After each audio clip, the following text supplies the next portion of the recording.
Students, graphical representation और diagrammatic representation of data के अगले क्रम में आज हम लोग देखेंगे कि हिस्टोग्राम जो हमने पिछले लेक्चर में पढ़ाया था, हिस्टोग्राम के और दूसरे टाइप्स क्या क्या होते हैं और उसके माध्यम से हम किस तरीके से अपने डेटा को प्रेजेंट कर सकते हैं, उनका यूज कहाँ कहाँ हमें करना चाहिए और उनमें क्या डिफरेंस होता है, आज हम इसके बारे में पढ़ेंगे।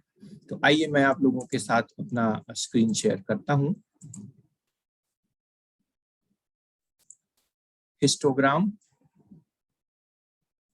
हिस्टोग्राम के बाद जो ये आप लोगों ने लास्ट हमारा जो लेक्चर देखा होगा, इसमें हमने आप लोगों को यहाँ तक बताया हुआ था, जिसमें कि हमने हिस्टोग्राम के बारे में चर्चा की थी।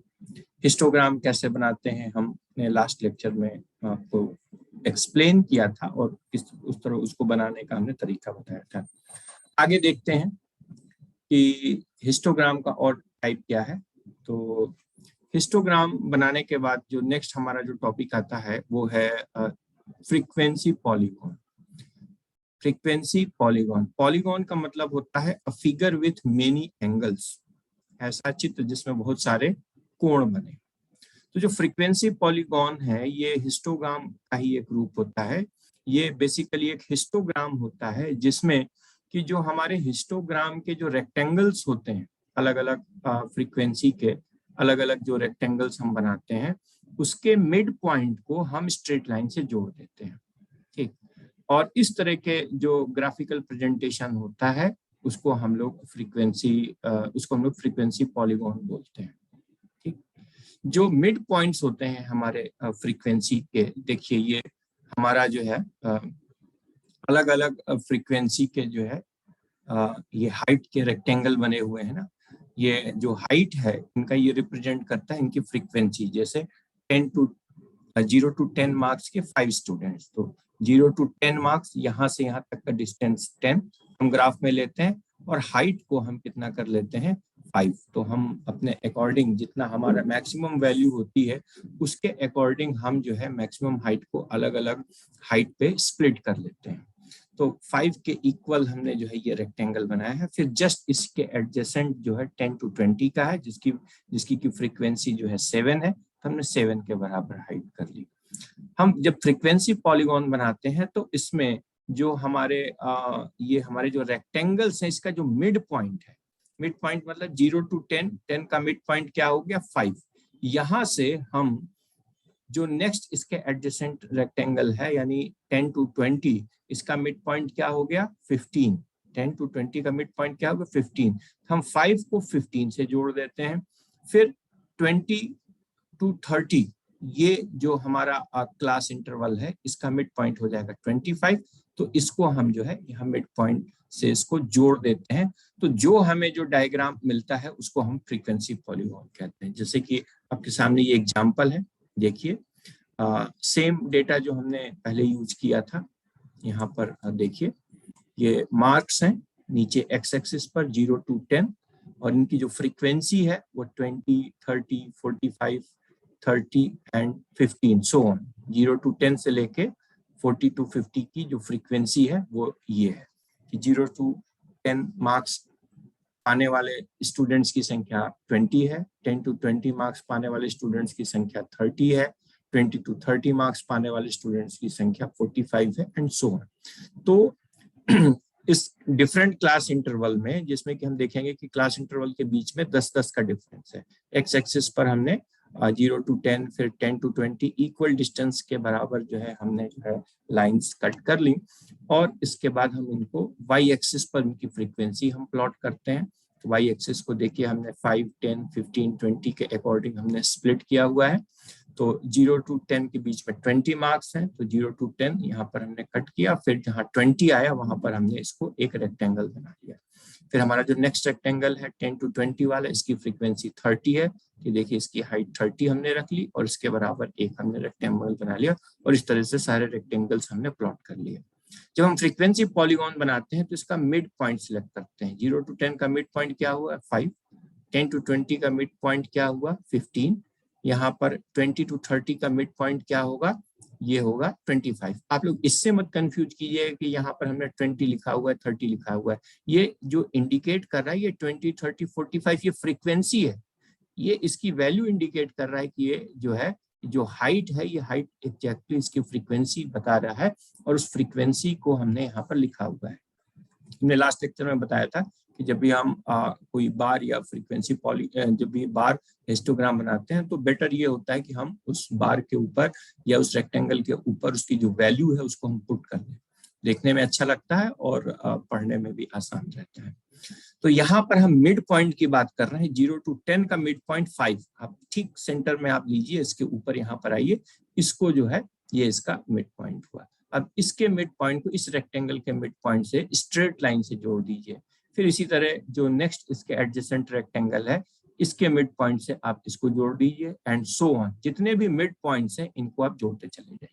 ठीक, अब क्या करेंगे कि जो सबसे पहला वाला जो हमारा रेक्टेंगल था, इसको हम इसकी हाइट के, ये देखिए हाइट कितनी है, 20 to 0 to 20 है ना, 20 के बराबर इसकी हाइट है, तो इसका मिड पॉइंट क्या हो गया, 10।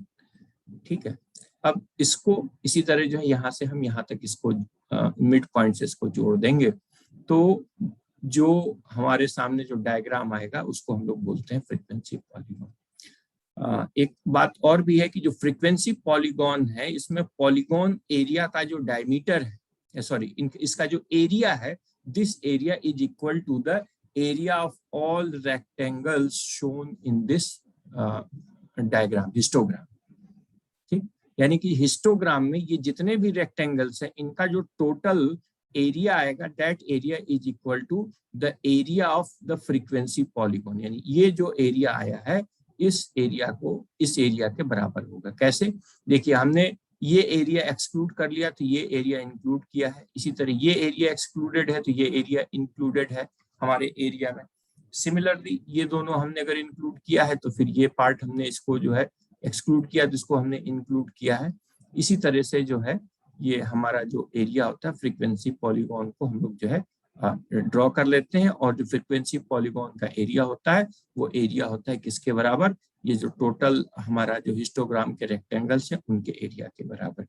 जनरली हम लोग क्या करते हैं कि इसको जो 10 है इस लाइन से, यानी कि जो फर्स्ट हमारा रेक्टेंगल है, इसके मिड पॉइंट को हम लोग एक्स एक्सिस से जोड़ देते हैं। जोड़ देने का मतलब ये हुआ कि ये जो हमारी लाइन है, इस लाइन को हम कहाँ तक ले आते हैं, ये एक्स एक्सिस को और हम आगे बढ़ा लेते हैं और यहाँ तक इसको ले आते हैं। इसी तरह से जो है ये इस एक्सिस को हम और आगे बढ़ाएंगे और इसको जो है यहाँ तक इसको खींच के ले आते हैं। तो ये जो टोटल हमारा एरिया बना यहाँ से लेकर के यहाँ तक का, this area is equal to the total area of the rectangles of the histogram. ठीक, तो ये हो गया हमारा फ्रीक्वेंसी पॉलीगॉन। नेक्स्ट आते हैं, ये है हमारा फ्रीक्वेंसी कर्व। फ्रीक्वेंसी कर्व क्या होता है, it is just like frequency polygon. अंतर क्या होता है फ्रीक्वेंसी कर्व और फ्रीक्वेंसी पॉलीगॉन में, कि in polygon the line is straight, polygon में हम स्ट्रेट लाइन खींचते हैं, लेकिन फ्रीक्वेंसी कर्व में हम जो है लाइन को स्मूथ हैंड से जो है खींचते हैं। ठीक, तो वही क्या हो जाता है, हमारा फ्रीक्वेंसी कर्व होता है। फ्रीक्वेंसी कर्व में भी the area of the curve is equal to that of the area of the histogram. ठीक, कैसे, डिफरेंस क्या है, ये देखिए हमने स्मूथ हैंड से खींचा हुआ है, इसमें जो मिड पॉइंट्स हैं, सारे रेक्टेंगल्स के मिड पॉइंट को हमने स्मूथ हैंड से जो है ड्रॉ कर रखा है। इसको हम लोग क्या करेंगे, फिर एक्स एक्सिस तक बढ़ा देंगे इधर, और इसको x0 x डैश, ये क्या है x0, ये वैल्यू यहाँ पर अगर आप आएंगे 0 से अगर इधर आएंगे तो ये वैल्यू माइनस में आ जाएगी, तो इस एरिया को भी हम लोग इंक्लूड करेंगे। और सिमिलरली यहाँ पर जब हम इसको और बढ़ा देंगे, इसके मिड पॉइंट को हम जो है एक्स एक्सिस से जोड़ देंगे, तो इस एरिया को भी जब हम इंक्लूड करेंगे, then this area of the this, एक तरह से ये जो ट्राइंगल आपको दिख रहा है, ये ट्राइंगल क्या हुआ, हमारा फ्रीक्वेंसी कर्व हुआ। ये एरिया किसके बराबर हो जाएगा, ये जो रेक्टेंगल बना हुआ है इसका हिस्टोग्राम का रेक्टेंगल, इन दोनों का एरिया बराबर ही होता है।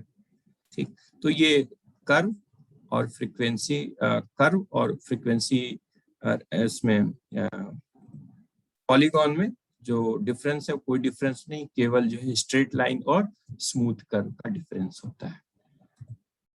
अब आते हैं एक बड़ा ही इंटरेस्टिंग और इंपॉर्टेंट टॉपिक है, that is the cumulative frequency curve. Cumulative frequency curve को हम लोग ओजाइव कर्व्स भी बोलते हैं। ओजाइव कर्व्स क्या होते हैं? When cumulative frequencies are plotted on the graph, the frequency curve obtained is called ogive or cumulative frequency curve.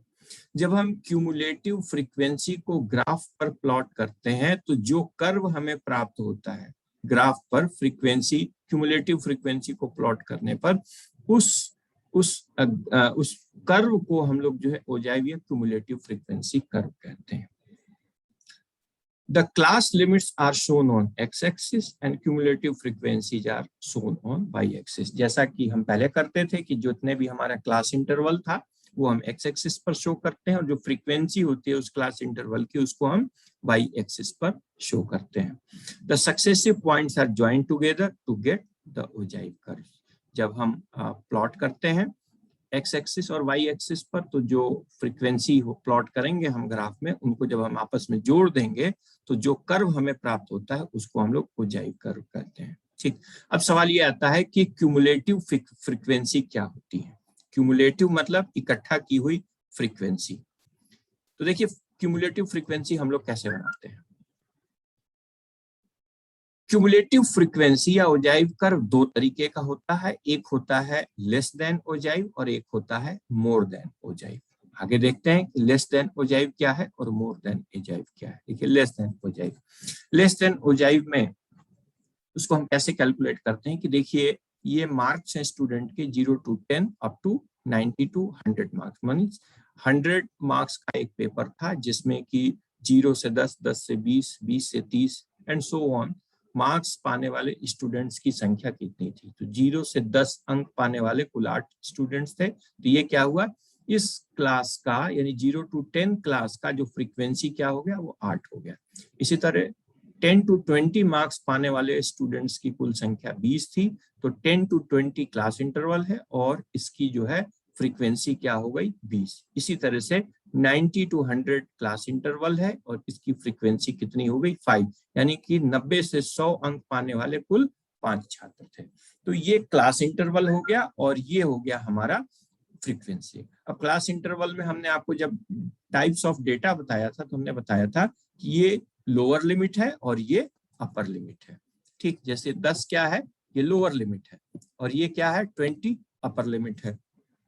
10 to 20 के बीच का जो डिफरेंस होता है वो कहलाता है क्लास इंटरवल। तो क्लास इंटरवल में कितना डिफरेंस है, 10 to 20 के बीच में 10 है, इसी तरह 40 to 50 के बीच में क्लास इंटरवल 10 का है, 90 to 100 के बीच में क्लास इंटरवल 10 का है। इतना आप लोग जानते हैं।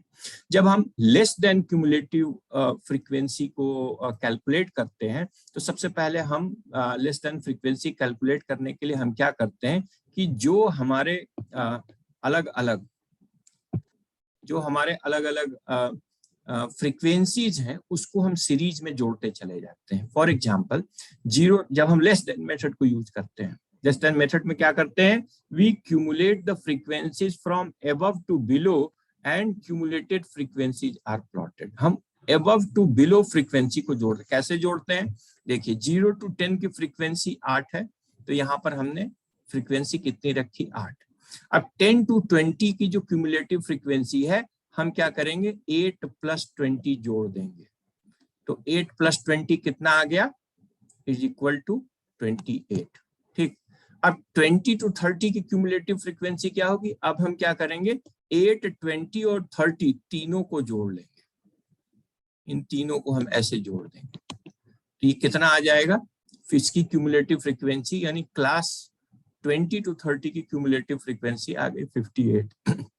इसी तरह 30 to 40 क्लास की क्यूमुलेटिव फ्रीक्वेंसी क्या करेंगे, अब हम 8, 20, 30 और 45 इन चारों को जोड़ लेंगे, इन चारों को जोड़ लेंगे। अब हमारी क्यूमुलेटिव फ्रीक्वेंसी कितनी आ गई 103। सिमिलरली 40 to 50 क्लास इंटरवल की क्यूमुलेटिव फ्रीक्वेंसी कैसे कैलकुलेट करेंगे, ऊपर से लेके नीचे तक जितनी फ्रीक्वेंसी है सबको जोड़ देंगे।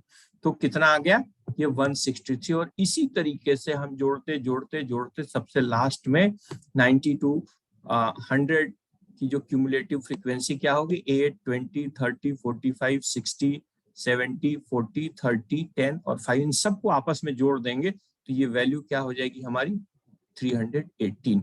ये क्या हमारा आया, that is the cumulative frequency. ठीक है, ध्यान दीजिएगा 0 to 10 की क्यूमुलेटिव फ्रीक्वेंसी, चूंकि यहाँ से हम जोड़ना स्टार्ट करते हैं तो वो 8 ही रहेगी।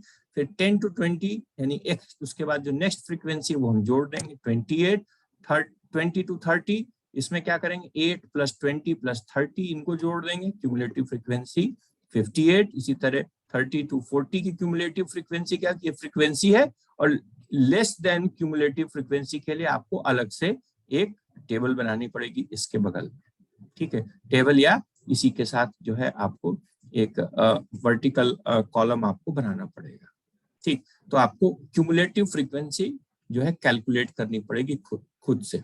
ठीक है, तो the cumulative frequency is minimum in the first class, minimum कितनी है 8, फर्स्ट क्लास में 8 है, and maximum in the last class. क्यों, क्योंकि हम जो फ्रीक्वेंसीज है उनको ऊपर से नीचे क्रमशः जोड़ते चले जाते हैं। ठीक, the cumulative frequencies is plotted against the upper class limit of the class interval.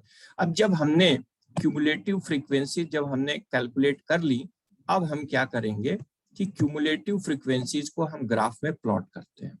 तो ग्राफ में हम एक्स एक्सिस पर 0 to 10, 10 to 20, 20 to 30 and so on 90 to 100 तक का हम जो डिस्टेंस है वो एक्स एक्सिस पर जो है मार्क कर लेते हैं।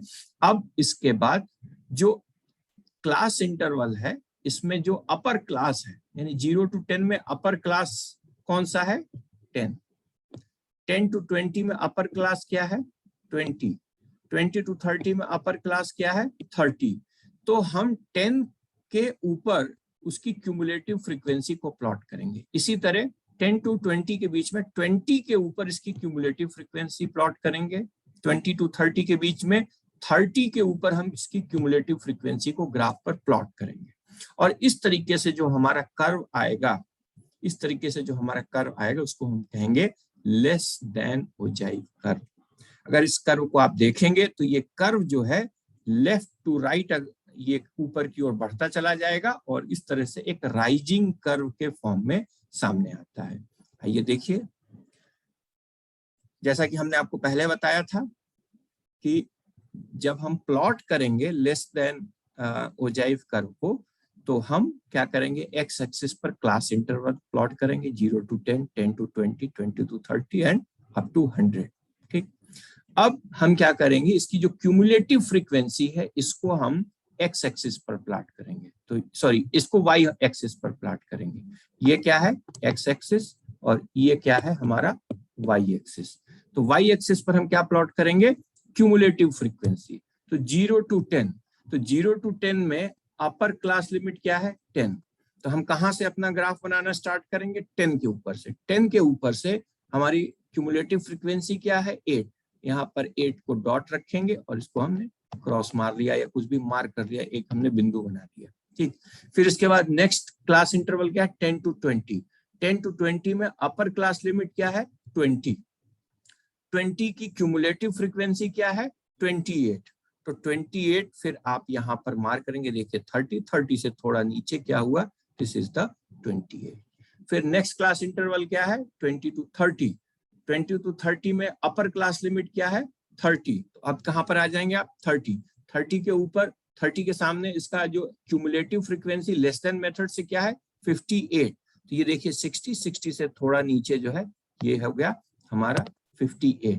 इस तरीके से आप जो है जो अपर क्लास लिमिट है क्लास इंटरवल का, जो अपर क्लास लिमिट है 0 to 10, 20, 30, 40, इसमें अपर क्लास लिमिट के ऊपर उसकी क्या प्लॉट करेंगे आप उसकी क्यूमुलेटिव फ्रीक्वेंसी को प्लॉट करेंगे। ठीक, तो जब आप अपर क्लास लिमिट के ऊपर उसकी क्यूमुलेटिव फ्रीक्वेंसी को प्लॉट करेंगे तो इस तरीके से आपका एक राइजिंग कर्व, ऊपर की ओर उठता हुआ कर्व प्राप्त होता है। इसको हम लोग कहते हैं less then ogive curve. Less than ogive curve में हमने क्यूमुलेटिव फ्रीक्वेंसी को प्लॉट किया, यानी फ्रीक्वेंसी को ऊपर से नीचे बढ़ते हुए क्रम में जोड़कर, ऊपर से नीचे जोड़ते हुए बढ़ते हुए क्रम में हम प्लॉट करते हैं। इसलिए जो सबसे फर्स्ट क्लास इंटरवल होता है वो उसकी वैल्यू सबसे कम होती है, और जो सबसे लास्ट वाला जो क्लास इंटरवल होता है उसकी वैल्यू क्यूमुलेटिव फ्रीक्वेंसी में सबसे ज्यादा होती है। तो इस तरीके से हम लेस देन मेथड से ओजाइव कर्व प्लॉट करते हैं। अब आते हैं कि मोर देन मेथड से हम जो है ओजाइव कैसे बनाते हैं। तो मोर देन मेथड में हम उल्टा चलते हैं। We cumulate the frequencies from below to above and cumulate frequencies are plotted. Below to above यानी कि क्लास इंटरवल कहां से स्टार्ट हुआ, 0 to 10, 10 to 20, ऊपर से नीचे सबसे लास्ट में क्या आया 90 to 100। इसके सामने आपको डेटा दिया रहेगा कि नंबर ऑफ स्टूडेंट्स क्या है, वही डेटा है। हम क्या करेंगे, जब मोर देन मेथड से जो है ग्राफ प्लॉट करते हैं तो सबसे पहले हम मोर देन मेथड से क्यूमुलेटिव फ्रीक्वेंसी प्लॉट कैलकुलेट करेंगे। क्यूमुलेटिव फ्रीक्वेंसी कैसे कैलकुलेट करेंगे, नीचे से ऊपर अब हम जोड़ेंगे। क्या करेंगे, नीचे से ऊपर। लेस देन मेथड में ऊपर से नीचे जोड़ते थे, अब हम क्या करेंगे, नीचे से ऊपर जोड़ेंगे। तो सबसे हाईएस्ट क्लास इंटरवल क्या है, ये 90 to 100। 90 to 100 की फ्रीक्वेंसी कितनी है, 5। तो उसमें इसके बगल में जो हम कॉलम बनाएंगे उसमें क्या लिखेंगे, 5, क्योंकि हमें नीचे से ऊपर जोड़ना है। तो इसके नीचे तो कुछ है नहीं, तो ये वैल्यू आ जाएगी 5। अब 80 to 90 की क्यूमुलेटिव फ्रीक्वेंसी क्या हो जाएगी, 5 प्लस इसकी फ्रीक्वेंसी कितनी है, 10। 5 प्लस 10, तो इसकी क्यूमुलेटिव फ्रीक्वेंसी कितनी आ गई, 15। अब 70 to 80 की cumulative frequency more than method से क्या होगा, अब क्या करेंगे, इसकी जो फ्रीक्वेंसी है 30 प्लस 10 प्लस 5, इन तीनों को जोड़ लेंगे, इन तीनों को जोड़ लेंगे, कितनी आ गई 45। फिर 60 to 70 की क्यूमुलेटिव फ्रीक्वेंसी क्या हो गई, ये वैल्यू जितनी आई थी, ये इन तीनों को जोड़ के प्लस वैल्यू 40, इसकी जो वैल्यू, इसको भी हम लोग ऐड कर लेंगे, ये क्या हो गया 85। 50 to 60 की क्यूमुलेटिव फ्रीक्वेंसी क्या होगी, 70 प्लस 40 प्लस 30 प्लस 10 प्लस 5, सबको जोड़ लीजिए नीचे से। कैसे जोड़ते जा रहे हैं, नीचे से ऊपर की ओर सबको हम जोड़ते चले जा रहे हैं, और हम more than cumulative frequency calculate करके लिखते जा रहे हैं। ठीक, इसमें क्या होता है कि the cumulated frequency is maximum in the first class. देखिए उल्टा हो गया ना, यहाँ पर मैक्सिमम क्यूमुलेटिव फ्रीक्वेंसी कहाँ पर है, फर्स्ट क्लास में, और जो मिनिमम फ्रीक्वेंसी है, क्यूमुलेटिव फ्रीक्वेंसी कहाँ पे है, ये लोअर वाले क्लास में। ठीक, अब क्या करते हैं कि यहाँ पर मोर देन मेथड में जब हम क्यूमुलेटिव फ्रीक्वेंसी का ग्राफ प्लॉट करते हैं तो हम लोअर क्लास लिमिट पे हम ग्राफ को प्लॉट करते हैं। कहां पर, लोअर क्लास लिमिट, यानी पहले हम क्या करते थे, लेस देन मेथड में अपर क्लास लिमिट यानी 10, 20, 30, 40 के ऊपर हम जो है क्यूमुलेटिव फ्रीक्वेंसी को प्लॉट करते थे। लेकिन मोर देन मेथड में क्या होगा, अब हम जो लोअर क्लास लिमिट है यानी 0, 10, 20, 30 जो कि लोअर क्लास लिमिट है, इसके ऊपर हम इस फ्रीक्वेंसी को, क्यूमुलेटेड फ्रीक्वेंसी जो हमने अभी कैलकुलेट की, इसको हम प्लॉट करेंगे। अंतर समझ में आ रहा है, more than and less than method में हम प्लॉट करते हैं तो क्या होता है, ये देखिए, ये देखिए, ये मार्क्स हमारे जो क्लास इंटरवल है, फिर फ्रीक्वेंसीज जो दी रहेंगी, और फिर हमने क्या किया, यहाँ पर हमने क्यूमुलेटिव फ्रीक्वेंसी कैलकुलेट की। हमने आपको बताया कैसे कैलकुलेट किया, नीचे से ऊपर हम फ्रीक्वेंसी को जोड़ते चले जाते हैं तो हमारी क्यूमुलेटिव फ्रीक्वेंसी कैलकुलेट हो जाती है। जब हम ग्राफ पे प्लॉट करते हैं तो हम स्टार्ट कहाँ से करेंगे, 0 से स्टार्ट करेंगे, यानी लोअर लिमिट कहाँ पर हमने प्लॉट शुरू किया, 0 के ऊपर। इसकी क्यूमुलेटिव फ्रीक्वेंसी क्या है इस क्लास इंटरवल की, 318। यहाँ पर हम आ गए 318 के ऊपर हमने बिंदु रखा या क्रॉस बनाया। फिर नेक्स्ट क्या है, 10 to 20। 10 to 20 में लोअर क्लास लिमिट क्या है, 10। तो हम 10 के ऊपर इसकी क्यूमुलेटिव फ्रीक्वेंसी हमने कितनी कैलकुलेट की, 310। तो 310 के ऊपर हमने डॉट रखा है। फिर नेक्स्ट क्लास इंटरवल क्या है, 20 to 30। 20 to 30 क्लास इंटरवल का लोअर लिमिट क्या है, 20।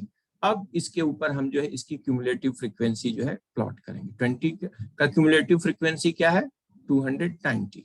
तो 20 और यहाँ पर हमने 7300 से थोड़ा नीचे, दैट इज 290। इस तरीके से हम सब ग्राफ प्लॉट करते रहेंगे और हम देखेंगे कि हमारा जो कर्व आता है मोर देन ओजाइव कर्व, ये डिक्रीजिंग कर्व है, यानी कि कर्व हमारा ऊपर से नीचे की तरफ डिक्लाइनिंग कर्व हमें प्राप्त होता है।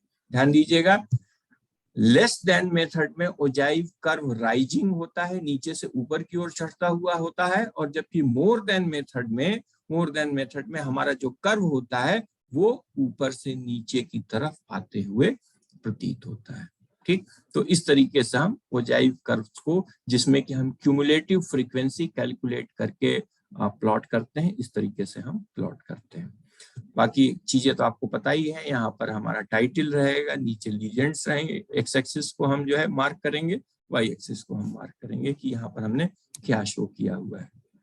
फ्रीक्वेंसी हमेशा वाई एक्सिस पर, क्लास इंटरवल हमारा जो है एक्स एक्सिस पर। ठीक, ये हुआ मोर देन ओजाइव मेथड।